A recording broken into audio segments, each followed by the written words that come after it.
There's been much talk about the idea of creating a Europe-wide army, with both Emmanuel Macron and Angela Merkel calling for its formation. The French president said Europe needed to protect itself against China, Russia and even the United States. Well, what does Russia have to say all about this? Well, Euronews' Andrei Beketov has spoken to the Russian ambassador to the EU, Vladimir Chizhov.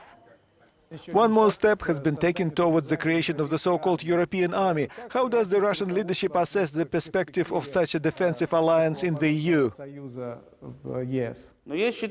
I believe that this is a reflection of a general trend, the aspiration of the EU countries for more autonomy.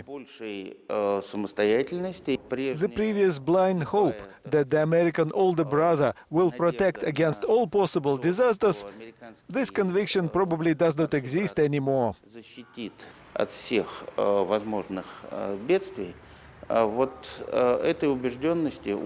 As for us, we never considered the European Union and do not consider it as an adversary. President Macron said China, Russia and the United States are countries from which the EU might have to defend itself. Today, Russia is not a threat to anyone in the world. Moreover, we are ready to interact with the EU military structures.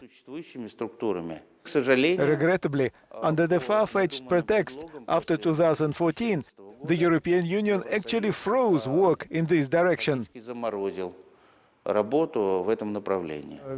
The European Union noticed a growing tension in the Sea of Azov and expressed concern that the Russian activity in the area was hampering the vessels under the EU flag. Azov Sea is not part of the world ocean. It's internal waters of two countries, Russia and Ukraine. There is no militarization of the Azov Sea from Russia. There will not be and cannot be.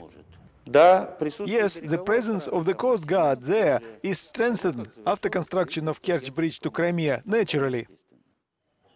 And that was Russia's ambassador to the EU, Vladimir Chizhov there. Well, let's speak now to our correspondent, Andrei Beketov, who's joining us from Brussels. Well, look, we were just hearing, Andrei, and good morning, by the way, we were just hearing that Mr. Chizhov say that there was no militarization of the Azov Sea from Russia, but there certainly is heightening tension, isn't there? Put this into perspective for us.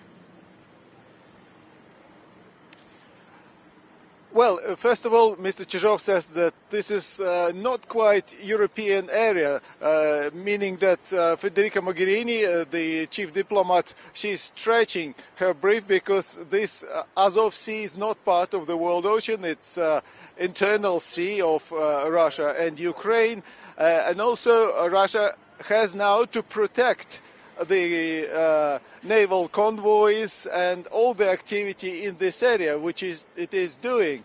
So also Mr. Chizhov accused Ukraine of trying to build a naval base on the shore of Azov Sea, thus creating even more tension. So this is certainly the area that the EU is going to watch closely in the coming months. And what about this question of an EU army? It seemed that Mr. Chizhov was kind of dismissive of that, and we've heard Donald Trump also dismiss an idea of an EU army. Is it going to be destined to be totally insignificant?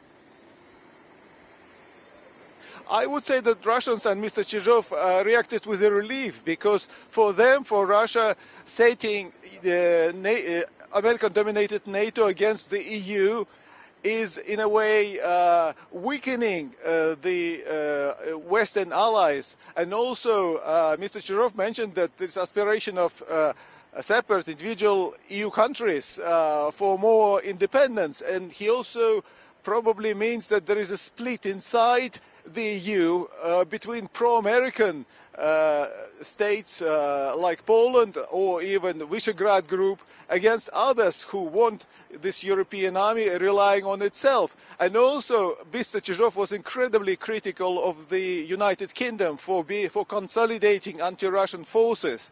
In this respect, It's also a relief for Russia that EU is leaving, that Great Britain is leaving the European Union, and the European army is being created by the two remaining major forces, Germany and France, who are potentially could set themselves against United Kingdom. So in a way, it all competition within the Western defensive union quite cheaply for Russia, because they expect EU to spend much more on defense, create more structures which they regard as quite bureaucratic and clumsy and slow, judging by the experience that they see from the EU, as opposed to NATO, which is considered a formidable, very efficient and threatening force against Russia, which again will